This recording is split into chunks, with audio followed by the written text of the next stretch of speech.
जी हां दोस्तों, पहली बार संसद में नीतीश के सांसद ने मोदी को रोककर दिखाए तेवर, वापस मांगे पैसे। मोदी के बोलने से पहले ही भयंकर बेइज्जती। स्वागत है आप सभी का। आप देख रहे हैं द राजनीति का विशेष सेगमेंट खबर और विश्लेषण। मैं हूं जबार खान। तो क्या अब तक केंद्र की राजनीति में या संसद के अंदर और संसद के बाहर इंडिया गठबंधन मोदी पर जैसा कटाक्ष कर रहा था या घेर रहा था, अब ऐसी कौन सी सिचुएशन आ गई जिसमें नीतीश कुमार ने अपने सांसद से मोदी को घेरवा दिया? आखिर जेडीयू के वो कौन से नेता हैं जिन्होंने मोदी और शाह को लेकर के और इस सरकार को लेकर के जो कुछ कहा है, जाहिर तौर पर एक तरीके से वो राहुल गांधी के सुर में सुर मिलाने जैसा है। आखिर इन तमाम चीजों के बीच में जब संसद के भीतर प्रधानमंत्री नरेंद्र मोदी बोलने जा रहे थे और उससे पहले ही जिस अंदाज का यह बखेड़ा हुआ, उस पर बीजेपी और जेडीयू की क्या कोई सफाई आई? और दूसरी तरफ क्या एयरलाइंस के मामलों को लेकर, इंडिगो फ्लाइट कैंसिल्स के मामले को लेकर के अब तक सरकार का हाथ पे हाथ धरे रहना दरअसल यह दर्शाता है कि यह सब कुछ सत्ता पक्ष के इशारे पर ही हो रहा है। विस्तार से दोस्तों आपको सब कुछ बताते हैं, अगले चंद मिनट मेरे साथ में बने रहें। दोस्तों, जैसा कि आपने शीर्षक में देखा कि नीतीश और उनके एक नेता केसी त्यागी, माना यह जाता है कि नीतीश कुमार को दिल्ली में जब कुछ बुलवाना होता है तो उन्हें अपने खास और जेडीयू के वरिष्ठ नेता वो केसी त्यागी से बुलवाते हैं। केसी त्यागी जो कि एक समाजवादी विचारधारा के नेता है। वैसे जेडीयू और नीतीश भी समाजवादी विचारधारा ही रखते हैं। यह अलग बात है कि एनडीए में है, बीजेपी के साथ में है। मगर दोस्तों, दिल्ली में वैसे दो और लोग जेडीयू के हैं, वही ललन झा जी।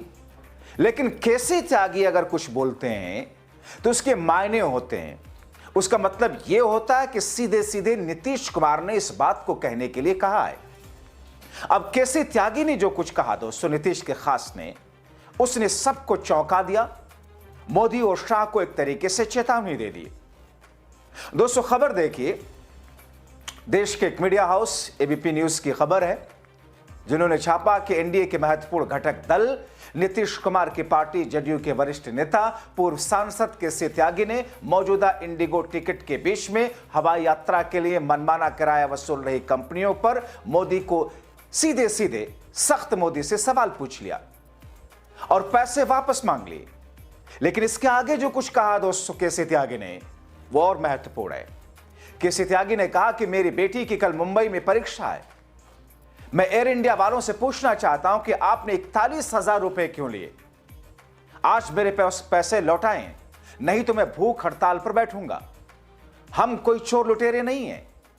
उन्होंने कहा कि डीजीसीए को सस्पेंड किया जाए, इंडिगो का लाइसेंस रद्द किया जाए। अब दोस्तों, तीन महत्वपूर्ण बातें। डीजीसीए को सस्पेंड किया जाए। डीजीसीए कौन है? जो एविएशन का सारा काम देखता है, सरकार, मोदी सरकार का विभाग है। और यह कौन संभाल रहा है? एनडीए सरकार ही संभाल रही है।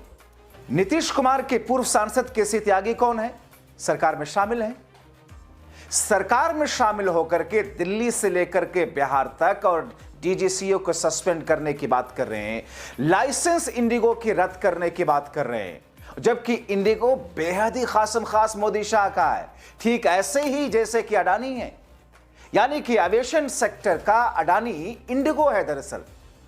और उसके बाद में केसी त्यागी ने कहा कि साहब हमारे पैसे हमको वापस दिलवाइए, इंडिगो का लाइसेंस रद्द कीजिए, डीजीसीए को सस्पेंड कीजिए। दोस्तों, अगर इस बात को आरजेडी नेता, कांग्रेस नेता, इंडिया गठबंधन के किसी सांसद, किसी पूर्व सांसद, किसी नेता ने कहा होता तो ये बात समझ में आने वाली थी।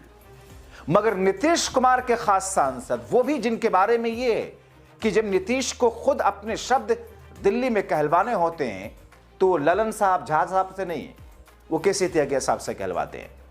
तो दोस्तों, ये स्थिति इस वक्त है जब एक तरफ संसद के भीतर प्रधानमंत्री नरेंद्र मोदी अपने भाषण को तैयार करवा रहे थे, क्योंकि वंदे मातरम, वही वंदे मातरम पिछले दिनों जिसमें राज्यसभा के बुलेटिन से जिसको हटा दिया गया था कि साहब ये एंड में बोलना नहीं है, जिस पर चर्चा 10 घंटे की रखी गई संसद के भीतर, मोदी शाह की सांसें फूली हुई थी कि किस तौर पर विपक्ष का सामना करेंगे, मगर उससे पहले इस एपिसोड ने सरकार को बैकफुट पर डाल दिया। और दोस्तों, आपको मैं सरकार की हिपोक्रेसी दिखाता हूं, मोदी और शाह की सरकार के डबल स्टैंडर्ड को दोहरा, या जिसे आप कह सकते हैं राजनीतिक तौर पर दोगलापन दिखाता हूं। सरकार के अंडर में सरकार का डीजीसीए है, डीजीसीए के अंडर में सारी एयरलाइंस चलती हैं या उनके गाइडलाइन को फॉलो करती हैं। जब देश के अंदर तहलका मच गया, जैसा कि मैंने आपको कई शोज में दिखाया कि किस तौर पर लोग तड़पते रहे, कई लोगों की जान ही चली गई, हार्ट अटैक हो गया एयरपोर्ट पर इंतजार करते करते। बहुत सारे लोग, शादियों में जाना था, किसी की यहां वाइफ प्रेग्नेंट थी, हॉस्पिटल ले जाना था, किसी का एग्जाम था, जैसा कि केसी त्यागी ने कहा कि मेरी बेटी का एग्जाम था। 41,000 रुपए, 241,000 रुपए टिकट मुंबई का। इतना टिकट तो विदेश जाने का भी नहीं होता बहुत सारी जगहों पर। जाहिर तौर पर यह ऐसी स्थिति है जिसमें मोदी सरकार अगर वाकई सच्ची होती, बिना कोई घपला के, तो फिर सीधे सीधे इंडिगो को सस्पेंड करती कि हम आपको इतने दिनों के लिए सस्पेंड कर रहे हैं। मगर ऐसा नहीं कर सकती, क्योंकि इंडिगो ने जो होती ना नस, वो नस छू नहीं रखा, टाइट कर रखा है, पंजा गाड़ रखा है, क्योंकि मुंह में पैसे ठूस रखे हैं चुनाव के वक्त में। और ऐसे भी लग्जरियस लाइफ जीने के लिए पैसों की जरूरत होती है। दोस्तों, यही इंडिगो है। अभी मैं आपको दिखाता हूं अखिलेश यादव का बयान आगे। इसी इंडिगो ने जो इलेक्टोरल बॉन्ड था, उसमें सबसे ज्यादा पैसा मोदी शाह की सरकार को दिया था। सबसे ज्यादा इलेक्टोरल बॉन्ड खरीदे थे इंडिगो ने। यानी कि अडानी, जिनका नाम आप जानते हैं कि अडानी तो मोदी शाह ने देश की सारी चीजें अडानी के नाम करते करते करते करते, लो भैया तुम चलाओ, लो भैया तुम चलाओ। और फिर उसके बाद में कभी अगर ये सरकार गई और निष्पक्षता से अगर जांच हुई, जो भक्त हैं वो इस सरकार पर थूकेंगे, ये मेरा आपसे वादा है। इस सरकार से ज्यादा कथित तौर पर, जैसा कि खुलासे होते रहे, लोग कहते रहे, ज्यादा भ्रष्टाचार आज तक भारत के इतिहास में कभी नहीं हुआ है। अब दोस्तों, इंडिगो को शोकॉज नोटिस दिया था मोदी शाह ने, इनकी सरकार ने 24 घंटे में शोकॉज नोटिस का जवाब दिया जाए। मगर इंडिगो ने क्या किया? इंडिगो ने जवाब दिया लंबा चौड़ा, लेकिन उसका मतलब क्या था कि हमें जवाब देने में थोड़ा वक्त चाहिए। और यानी कि 24 घंटे का शोकॉज नोटिस भी इंडिगो ने अपने पैर की ज्योति पर रख दिया। क्यों? क्योंकि इंडिगो एयरलाइंस सबसे ज्यादा बीजेपी को चंदा देने में से एक है, उस इलेक्टोरल बॉन्ड के जरिए। जैसे मोदी शाह, अब सोचिए दोस्तों, इंडिगो ने देश के 65% एयर स्पेस पर अपना कब्जा जमा रखा है एयरलाइंस के अंदर। 65%। विदेशों में ऐसा कहीं नहीं होता है। मैक्सिमम 10 से 12, 14% किसी एयरलाइंस का स्टेक होता है, मगर यहां सिर्फ इंडिगो के पास में 65% स्टेक है। बाकी में छोटे छोटे में सारे लोग बटे हुए हैं। जाहिर तौर पर इसके पीछे एक ऐसा खेल है। और अगर खास तौर पर अगर आप कुछ भक्त अगर मेरे इस कार्यक्रम को देख रहे हो, आप जाइए, सर्च कीजिए, गूगल कीजिए, पूछिए लोगों से जो लोग जानकार हैं, आपकी आंखें खुल जाएंगी। हालत यह दोस्तों, एक और चौंकाने वाली बात कि इंडिगो ने जो कुछ किया मनमाना तरीके से, क्योंकि वो करेगा, वो इतना पैसा देता है इस सरकार को, इस पार्टी को, कि वो अपनी मनमर्जी चलाएगा। और ऐसे में कौन पिस रहा? देश के लोग पिस रहे हैं। जाने किसकी जा रही हैं? परेशान कौन हो रहा है? आम जनता। जबकि दोस्तों, एक और चौंकाने वाली बात आपको बताऊं, इंडिगो के बोर्ड ऑफ डायरेक्टर में मोदी के खासम खास हैं। बोर्ड ऑफ डायरेक्टर जिनकी कई स्कीमों, स्टार्टअप इंडिया, मेकिंग इंडिया, बहुत सारी ऐसी स्कीमें रही हैं जिनके थॉट पर मोदी शाह को वोट मिले, उनकी सरकार, उनकी पार्टी को, खुद इंडिगो के बोर्ड ऑफ डायरेक्टर में है। मगर क्या? कुछ भी नहीं, क्योंकि नहीं कर सकते कुछ। इसीलिए दोस्तों, अखिलेश यादव ने जो ट्वीट किया, उसमें लिखा हुआ है उनकी पार्टी ने कि इंडिगो पर सरकार का दबाव इसलिए नहीं क्योंकि उनसे उन्होंने इलेक्टोरल बॉन्ड लिए थे। यह उदाहरण है कि पूंजीवादी लोग सरकार पर हावी हैं। जाहिर तौर पर दोस्तों, अखिलेश यादव का उनकी पार्टी के आधिकारिक ट्विटर हैंडल से ट्वीट करना और अखिलेश यादव का बयान देना, यह दर्शाता है कि यह सिर्फ आरोप नहीं है, क्योंकि कोई भी पार्टी का अध्यक्ष जो भी बात इस किस्म की बातें करती हैं, वो फैक्ट के आधार पर करने की कोशिश करती हैं।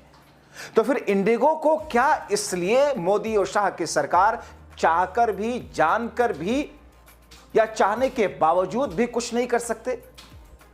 दोस्तों कहा ही जा रहा था ना 2 दिन से 3 दिन से कि स्थितियां ठीक हो जाएंगी, अब राहत मिल जाएगी, कुछ नहीं। 400 फ्लाइटें तो संडे को यानी कि कुछ घंटे पहले, एक दिन पहले रद्द हुई हैं।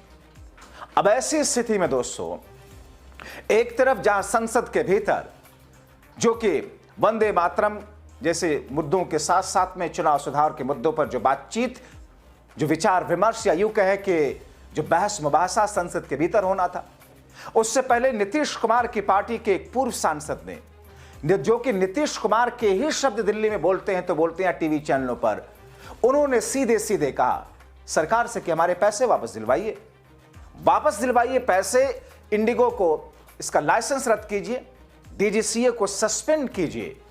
जाहिर तौर पर यह छोटी बात नहीं है। अब ऐसी स्थिति में दोस्तों थथरई तो एक और भी थी कि जब सरकार से सवाल पूछा जा रहा था और जब उड्डयन मंत्री से बार बार इस पर दबाव डाल करके पूछा जा रहा था कि स्थितियां क्या हैं, तो सीधे सीधे पाठ पढ़ा रहे थे कि साहब वो राहुल गांधी इस पर ऐसा कह रहे हैं, ये राजनीति करने का मुद्दा नहीं है। यानी कि अगर पत्रकारों ने सवाल पूछा कि राहुल गांधी ये कह रहे हैं कि साहब ये इंडिगो का मुद्दा हल कब होगा, एयरलाइंस सुचारू रूप से चलेंगी कब, तो कहते हैं कि राहुल गांधी को इस मुद्दे पर सियासत नहीं करना चाहिए। तो मिस्टर एनडीए सरकार या उनसे जुड़े हुए मोदी शाह के चेले चापड़ों, जरा सुन लो, राजनीति किस चीज पर होनी चाहिए और राजनीति है क्या? राजनीति गाली है, राजनीति क्राइम है, राजनीति है क्या?